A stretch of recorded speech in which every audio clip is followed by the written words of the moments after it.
All right. Oh, maybe not.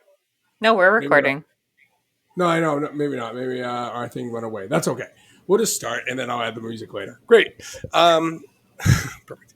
Welcome, everyone, to the Culinary Now podcast. I'm Matt Britt. And I'm Jamie Schick. And today we are joined, actually starting our new season for the year. Jamie and I are recording from the Johnson & Wales Providence Harborside campus. So we're in our offices today. And we are joined by a very special guest, Mary King, who is the editor and content creator, which sounds like a really heavy lift, for the Restaurant HQ, which is an online advice site for independent restaurants. And I think we could all benefit from advice. So, Mary, thank you for joining us. Thank you so much. I'm so excited to be here with both of you, Matt and Jamie. Yeah, we're excited to talk to you. And, you know, it's such a perfect opportunity and conversation because, you know, this is the beginning of the academic year for us at Johnson & Wales. And inevitably that comes with both new and returning students. And a lot of them have ambitions to work in restaurants. And, you know, one of the things that we ask students all the time is, you know, so, you want to open a restaurant? And they're like, yeah, I do. What are you going to do first? And the answer is obviously probably ill-informed at their early part in their career. So I'm going to ask you that question. If I wanted to open a restaurant, what are my first steps? Such a good question. I think the first step, the very, very first step, is a little bit different for everybody because I think there's two main directions people come from when they think about starting a restaurant. They're either coming from, I have this great menu item or this cuisine that's really important and really close to my heart, and I start with the food. And I start with, I want to open a Korean barbecue restaurant, or I want to open a California style burrito restaurant, or I want to open a fine dining restaurant. People either start with the menu idea and the kind of food they want to cook, or they start with, I love entertaining, I love hosting, I love people, and I want to open a restaurant. I don't care what kind it is. So I think whichever place you start from, it's the real challenge of opening a restaurant is matching your idea of the restaurant that you want to have with the location that you can have it in. You have to have a match between your location and your concept. Otherwise, it's going to be so hard to stick around. But that said, the very first step after you have that idea, after that, is you start building your team. And by team, I don't necessarily mean just your employees and people are going to work for you. I'm talking about your whole community, right? So I always suggest the first thing is your business partners and a business attorney. Mhm. Ideally, an attorney that specializes in restaurants and is used to talking to people like us, because restaurant people are a different breed of person, I think. So, They are. Our brains work a little bit different. Yes. Mary, quick follow up on that because I think, you know, I want to get into sort of location and I want to get into building your team. You mentioned business partners. Now, I kind of came up in an environment working for three gentlemen as sort of like proprietors of a restaurant group. And, you know, I'm curious if you think this is the right mix because they each had very distinct roles. One Mm. was in charge of food, he was a chef. One was the money, and then one was sort of the guest experience, decor, things of that nature. What do you think of that ratio? Is there? I mean, you mentioned a lawyer. Add that to the fold. Is there someone else missing from that equation? I think that's a really great mix. It sounds like a team that would win Restaurant Wars on Top Chef. Um, The only other thing I would add that maybe someone with a beverage background, and not even just, you might not be thinking you're going to have a big bar program. You might not be thinking you're even going to have a wine program. You know, you might be opening a pop up, something like that. But beverages are really important. And sober curious movement and non-alcoholic beverages are having a huge moment right now. So sort of someone that has some beverage experience, and especially if you're going to have a full bar or you want to have a award-winning wine list, maybe look for the next person to have some beverage experience or a SOM certification or just a Hmm, passion for beverages. that's a great ad.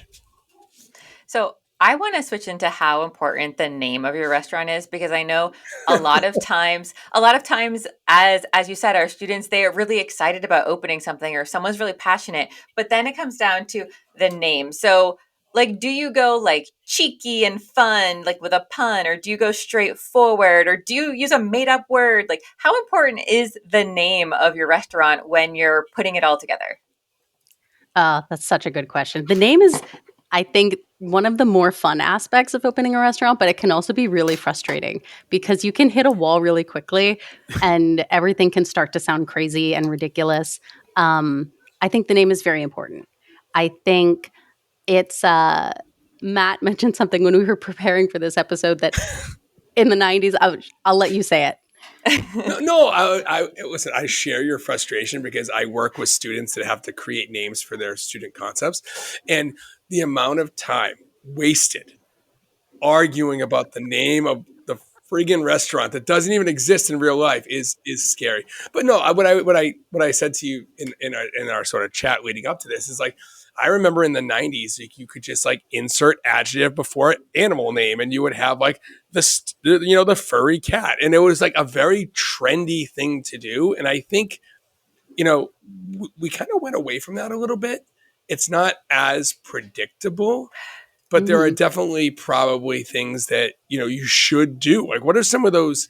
What are some of, or more importantly, what are some of the things you should avoid doing? Yeah, I think the main thing is you don't want your name to be confusing. You don't want to be easily confused for another restaurant, especially one that's near your area. Hmm. Plays on chain names, I think, are always a bad idea. They're just going to be confusing. And if it's too much of a play, too close of a play on the name of a chain, you could end up with a lawsuit For sure. for trademark infringement. But I do think that the idea of uh, an adjective and an animal. I can think of probably 20 restaurants Oh yeah. that follow that. I think it's great because it can be a great place to start when you're thinking about naming your restaurant because it lets you turn your brain off for a second and just have a little fun. And it gets you past that sort of writer's block moment of taking it too seriously. So I think it's a great exercise. You're sitting down, you're thinking about naming your restaurant. Start off with 5 adjectives and animal names, put them down on a sheet of paper, and then you already have some ideas. And then just go from there. I think this is a case also where AI and ChatGPT and things like Yes. that actually are helpful. They're not perfect for everything. They're not necessarily the greatest at designing a menu, but for brainstorming, they're perfect. Um, and I really the only other thing I would say about names is you want it to be unique, you want it to be memorable, especially nowadays when you have social media, um, and websites and all of you have this whole digital persona for your restaurant as well as your brick and mortar location. Think about what it's gonna look like online. Look online to see if anybody else has already named a restaurant this. Hmm. So you want it to be memorable, you want it to be related to the vibe, I think, more than necessarily your cuisine. Although, if you're serving a specific kind of cuisine, that's another great place to start. Pick a dish, pick a key ingredient, pick something like that to start with, and then just brainstorm and just fill up a notebook, fill up a whole Google Doc full of ideas, and then just start whittling away. It's better to have too many ideas than not enough. At first, I didn't think you did not go the way I was thinking you were going to go with that answer. When you were like, "No, totally. Do an adjective and an animal." And I was like, "What?" Cuz in my head I'm like, "Okay, what kind of cuisine would the furry cat have? And what kind of vibe would that be? Is this a cat cafe?" I wouldn't know. So I'm really surprised that you're like, "No, totally do that. Start there." That But answer threw me. It think helps you about get that. out of your own way. People can take it I too can see that, seriously and yeah. can get really precious about it. But think about it too. Like, how many institutions in food have followed that path. I mean, the French Laundry, the Fat Duck. I mean, they're all things, and it doesn't have to be an animal, but it has to be some sort of descriptor, and it can describe either a location. Like in the case of the laundry, I mean, it was an old, sort of laundromat, and that's what it was.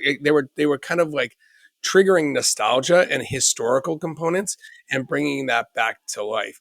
I do agree with you, Mary, that I think looking at existing concepts to avoid some of those landmines. Like legal issues can be a really big thing. Hopefully no one out there is naming their restaurant the French Laundry, and if they are, they probably need to do some research.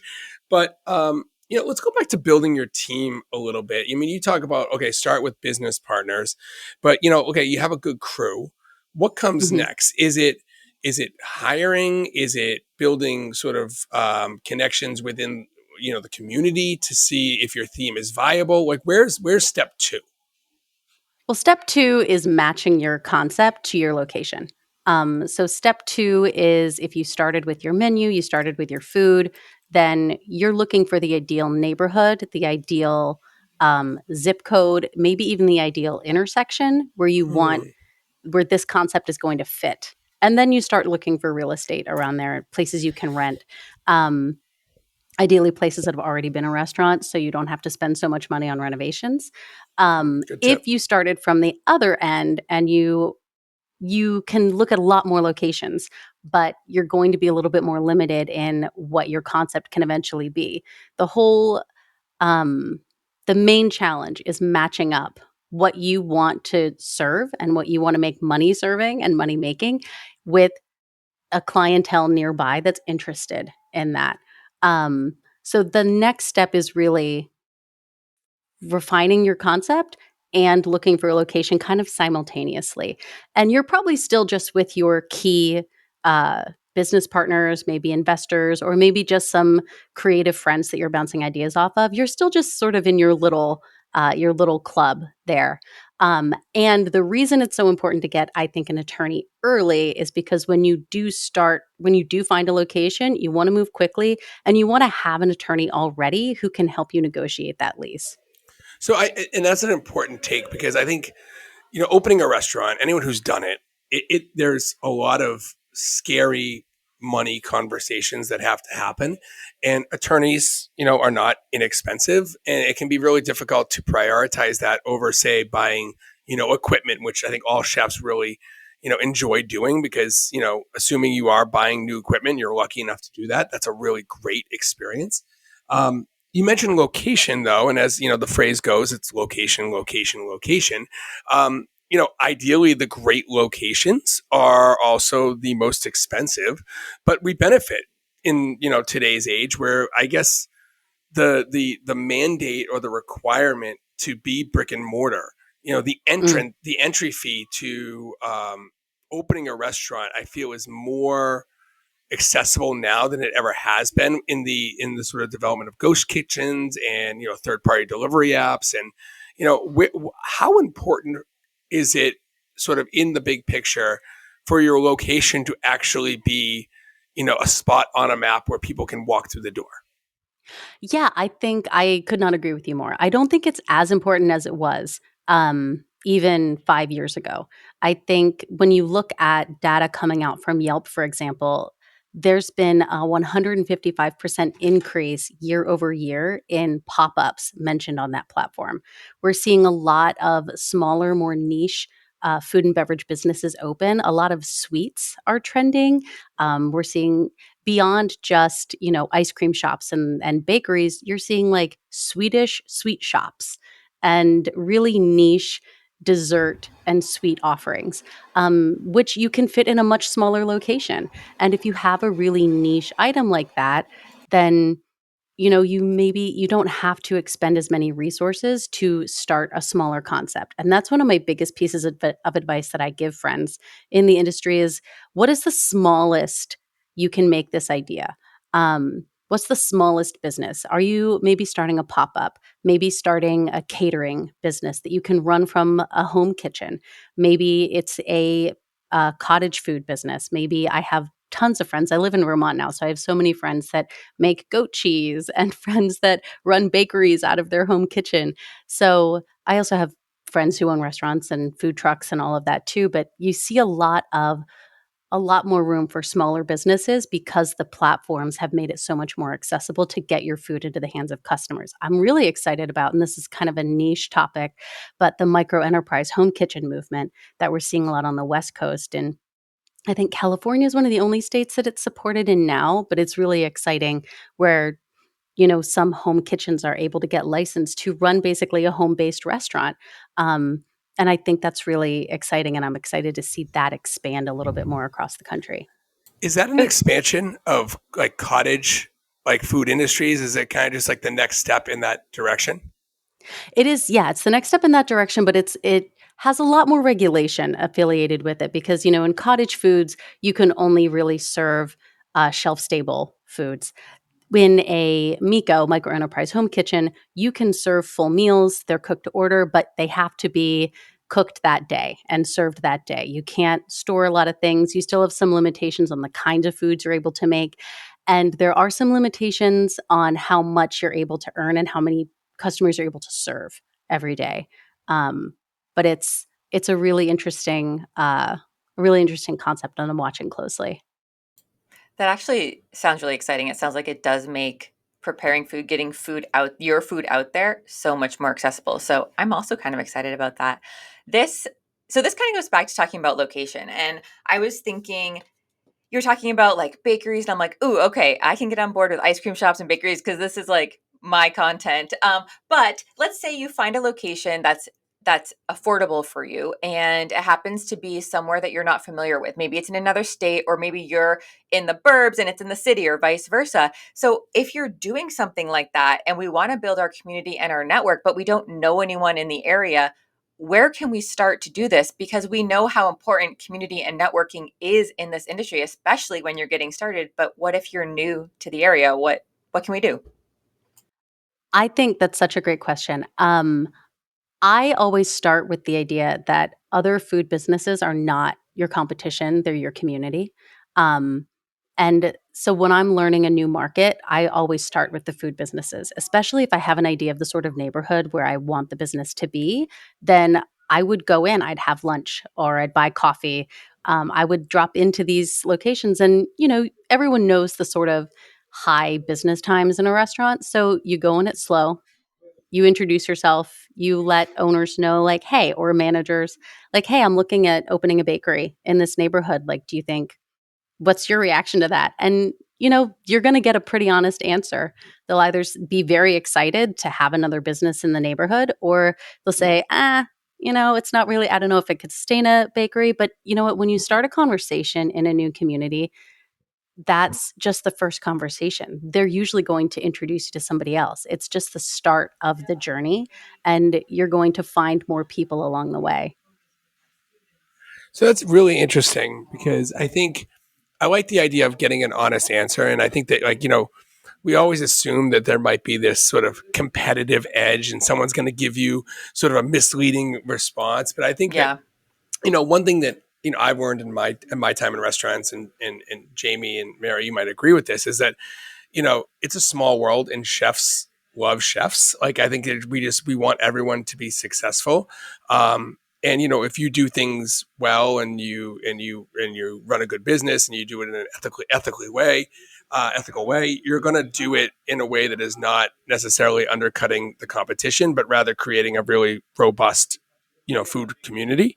Um, I like the idea of getting an honest answer because, I could imagine there would be an instance where someone was like, hey, I know you're new to the area, but like there's been 4 restaurants that have gone into that space and these are what they were. And none of them made it, you know, I think I'm still under the impression, and maybe correct me if I'm wrong, that a lot of restaurants really run the risk of not making it because of either lack of research or just a bad financial plan. Can you shed any light? Like, how real is this sort of failure rate for restaurants, in 2024? Yeah, I think that is a very real concern. I think uh, to the first part of what you were talking about there, I think it is really, I do support the idea, and I agree with you that chefs love chefs. And I think restaurant people love restaurant people.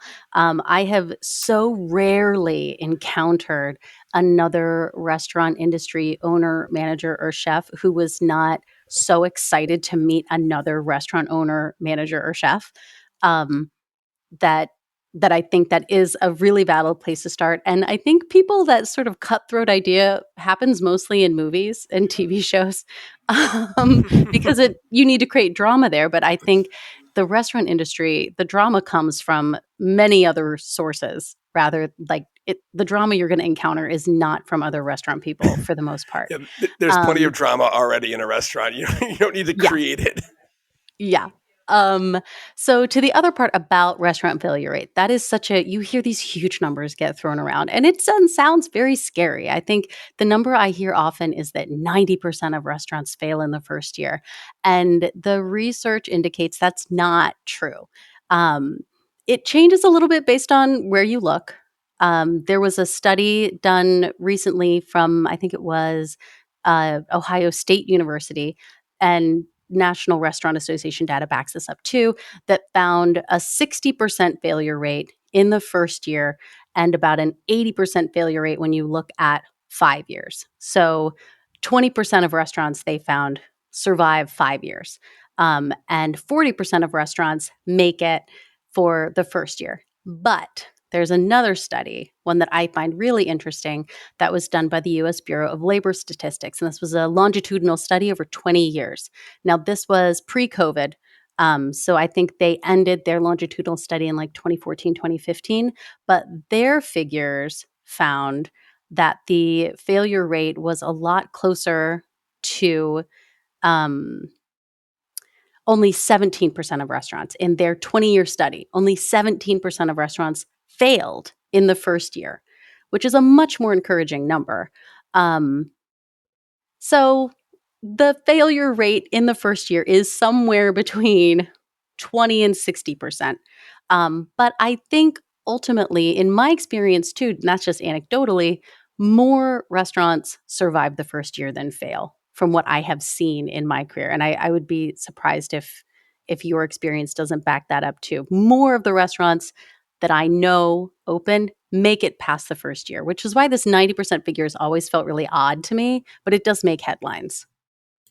That is really reassuring because you do always hear it's 90% fail in the first year. Like you got to have a backup plan. So that's nice to hear that the stats are actually disproving that rate and maybe encourages more people to go out and try to start something. I do want to switch gears a little bit. I know at the beginning, Matt introduced you as editor and content creator at Restaurant HQ. And I'm guessing a lot of people might not know what that is. So, can you talk to us a little bit about what that is and what you're doing? Yeah, absolutely. So I managed restaurants for about 14 years, and while I was managing restaurants, I was also writing on the side. So writing was my hobby. Um, then in 2019, I was making a big move across the country and planning to work in restaurants in New England, and I got a phone call on my way to the East Coast saying, "Hey, any chance you want to write restaurant advice for a small business website?" And I thought that would be right up my alley. I had actually been on the side writing a blog called Where the Side Work Ends since like 2010 or 2011 about um, restaurant management, but sort of trying to explain how a restaurant runs from a management operational perspective to the general public. It was a very niche readership, but I enjoyed writing it. So I started writing for this website. It was Fit Small Business at the time. So I was I got to come onto the team and basically write all of the advice that I was always sharing with small business owners and restaurant owners in particular for over a decade. And the great part about writing the advice rather than managing a restaurant was that it didn't matter if like what my data was showing was the right thing to do actually got implemented or not. I basically got to be in the manager meeting, say, this is what the data shows and this is the right thing to do, and then like walk away and not be worried about if it actually was implemented. So, from that respect, I really enjoyed the gig. And earlier this year, we decided to roll all of the restaurant content into its own website. So we launched, we're part of the technology advice portfolio, and we launched the Restaurant HQ as its own site just for restaurant owners. Where when I was writing for Fit Small Business, we were, amidst a lot of small business, like we had accounting and retail and all of that. But now we have the restaurant site all by itself because we think restaurants are an industry worth a lot of focus. It's so interesting because I think it's, if we talk about like time and place, like now is the time, even though creating like a community within, you know, your neighborhood and being able to lean on other chefs and other restaurateurs for this sort of that, you know, one-on-one advice. You know, if you ask anyone to look up anything these days, they automatically just grab their phone and they, you know, quote, Google it or whatever. And I think that that can lead to both a plethora of information, but also not necessarily the best Mm, information. So, mhm. you know, I feel like we're in a time where technology, you know, is sort of required to really make good restaurant advice, good problem solving at your fingertips available. And I'm glad that you guys are taking up the mantle on that. But can you talk a little bit about how, you know, Restaurant HQ, you know, leverages technology to really, you know, kind of help emerging first time restaurant small business owners like make less mistakes or fewer mistakes? Yeah, so there has never been a more exciting or more confusing time to be trying to sift through restaurant technology. I mean, when I was starting in restaurants back in 2005, um, you had a point of sale, and basically all it did was sent orders to the kitchen and processed your payments, and maybe it was a time clock. Um, those and they were hardwired into your system. I remember boot having to come in every Sunday morning and, like, reboot the micro system from down in the basement. I remember AS400 systems with the black screens and the green type, and so restaurant technology has come a long way, and it made huge leaps during the pandemic, actually. So we're seeing solutions for all sorts of things under the sun. You've got voice ordering, you've got robotic bussers. So it's a really exciting time. The big challenge I see some independent restaurant owners struggling with right now is there's so many flashy, buzzy things, and how do you decide what is right for your business? I mean, you go to the National Restaurant Show, do you go to any of these tech shows? And it's just like you were talking about, when you're starting a restaurant as a chef, you want to look at your equipment. You want to, like, what range are we going to get? And I know the biggest battles I always had with chefs were every odd Tuesday, they're bringing in new dishware. And I'm like, chef, no more new dishware. Yeah. We love Just our plates. I know. As a home cook, I love them too. So I get it. I do get it. For me, it was always catering equipment because I did so many events and catering. I was like, look at these chafing dishes. We're losing money if we don't have these. Um, so I get it. Tech can be the same way right now with all of these digital menu boards. And every time you go to a show, or you're talking to a rep, there's so many buzzy things, and it's like we're living in the Jetsons right now. Um, the thing that I'm always telling independent restaurant owners to think about is looking for tech that suits your restaurant, solves an existing problem, and saves you either time or money. So, a lot of these tech solutions, some of them are developed by people who do not have restaurant experience. They see an opportunity in a market to, like, slide in and create a solution. But some of these are solutions in search of a problem. So, yes, robot bussers are fascinating, and some of them are really adorable.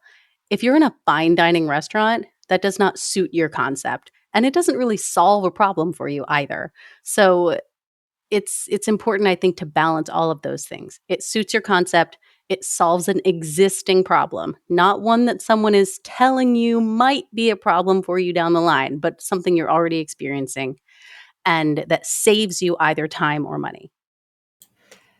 So speaking of like technology, you mentioned earlier when we were talking about restaurant names, like AI is a great thing to throw some stuff in Chat GPT and get some thoughts and ideas going. And that's really accessible. Everyone can access Chat GPT. It's got a low barrier for getting to it, and it doesn't cost a lot of money. So are there any other low barrier, easy access technology items that we could utilize in a restaurant? Because a robot busser sounds awesome, but it also sounds expensive.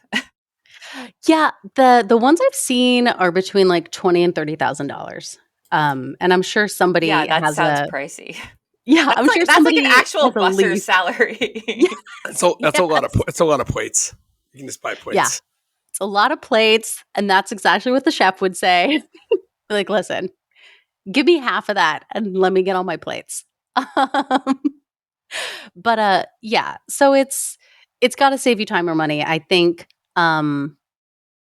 the one of the things that I love seeing is I love seeing solutions that are tailored for the smallest restaurants. I like to see brands that offer free trials. I like to see free add-ons and things that don't have a long-term contract. So there are like cloud-based point of sale systems. Many of them offer a free trial period, or you've got some providers like Square that don't have a long-term contract at all. So you can try it out. If it's something that runs on hardware you already own, something that's app based, you can test drive something first. And I think that's great. Most of the systems that do not offer free trials or no long term contracts will offer a demo. And I do think it is important to do those demos, even though you know that you're basically getting a demonstration from a salesperson. If you come prepared and you have questions and you want to see specific features so you can tell if it's going to solve your problems, you can get enough information from a demo to tell if something is going to suit your business. I also recommend if there's anything, any piece of tech that you're interested in, um, call the provider and ask them who in your area already uses this, and then just Mm. go to their restaurant, go to their business and ask them their opinion. Send them an email, call them up. I know sometimes I was a very shy person before I started working in restaurants. So, 22-year-old me would have been terrified at this advice. Same. Um, but yeah, but restaurant people love restaurant people. And you know, people are going to be mad if you try to poach their pastry chef. They're not going to be mad if you're just asking their opinion about like the inventory software they use. Most of them are going to show it to you and say, "This is what I love about it. This is what I hate about it. It solves Yep. a problem," or "It's more expensive than I want to pay for." Like you're going to get feedback from restaurant people as long as they see you as a friend, and most of them will be prepared to see you as a friend right off the bat. Yeah, and to take it like full circle back to like the beginning on building your team, if you have a solid team that can communicate honestly and respectfully and constructively, identifying those problems should be a priority, right? It's like, hey, the number, as I said, the numbers don't lie, right? This is a Hmm. problem for us. We have to create a solution, and then prioritizing things. Like going to the National Restaurant Show in Chicago, which is like catnip for chefs and restaurateurs. But if you go Yes. in there with a clear set of targets that you want to solve, it makes sort of navigating all the technological wonders a little more manageable. And I think then you can talk to those salespeople if that's the approach you want to take. But I love your advice on just kind of going to the chef down the street, because they may have a solution that is not only right but also maybe free, and it could be something that really helps you.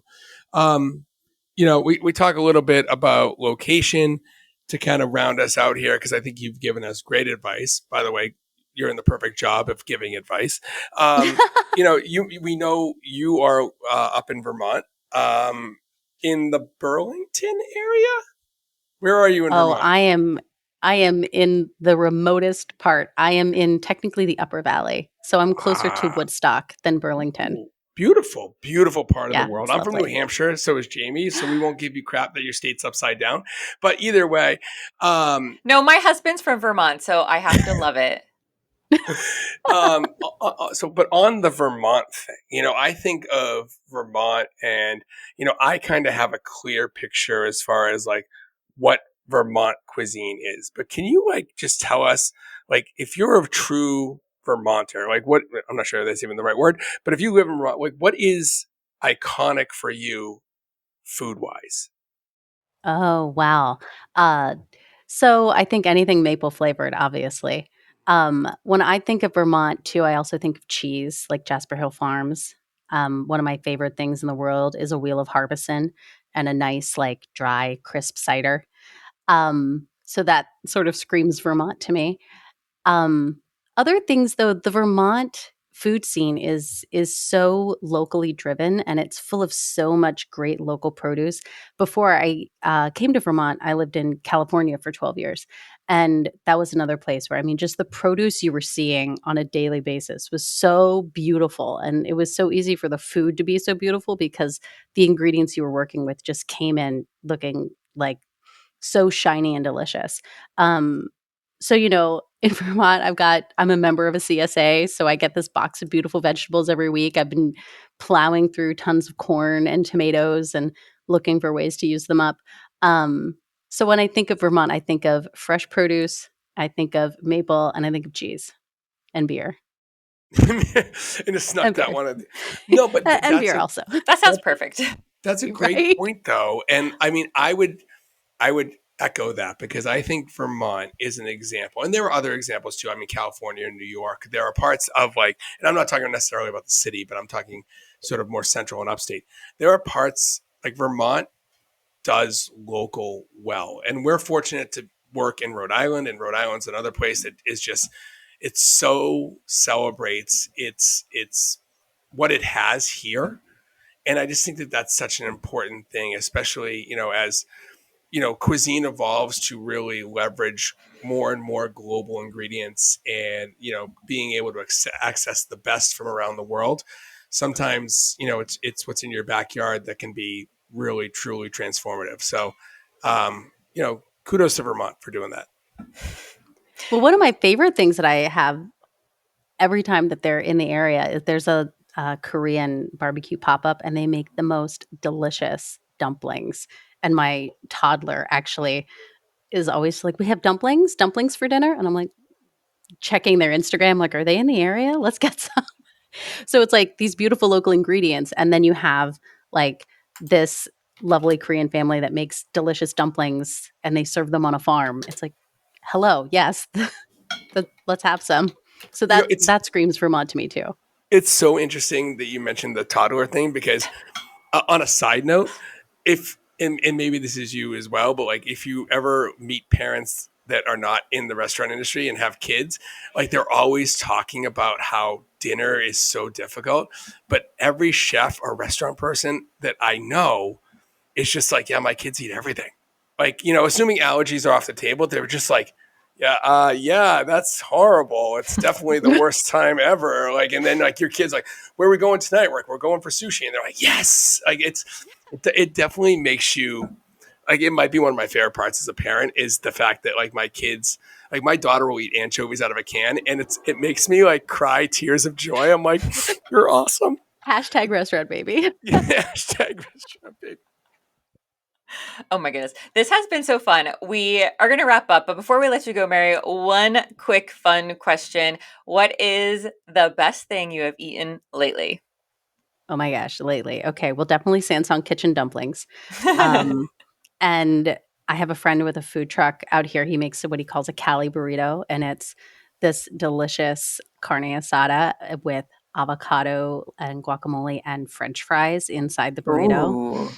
It's delicious. It's That is a amazing. sleeping good trick right there. The French fries inside the burrito. Also not great for you, but like at the end of the day, moderation. It's good for your spirit, though, and I think For your that's worth soul. something. Yes. That's what I keep telling my doctor. This pastrami is good for my soul. I don't know what the numbers are showing. I'm feeling great. So we'll make sure that dumpling place. Make sure we'll put that in the show notes so that anyone who's in the remote parts of Vermont can check it out. And then Mary, where can they find all your great advice with the Restaurant HQ? Yeah, we're just therestauranthq.com. Online, we're also on Instagram and Facebook. Perfect. Well, thank you so much for spending the time with us this afternoon and sharing all of your knowledge and insight. It was wonderful. It was so great to be here. I could talk to you guys about food all day long. We need to get you down to Providence next time Oh, you're in the totally. area. Yeah. Yes. Yes, I'm game. I'm we have so like close. actually thousands of people that want advice. They pay money for it. Actually, it's amazing. So we need you in our lives. All right, Mary. We'll talk to you soon. All right. Bye-bye.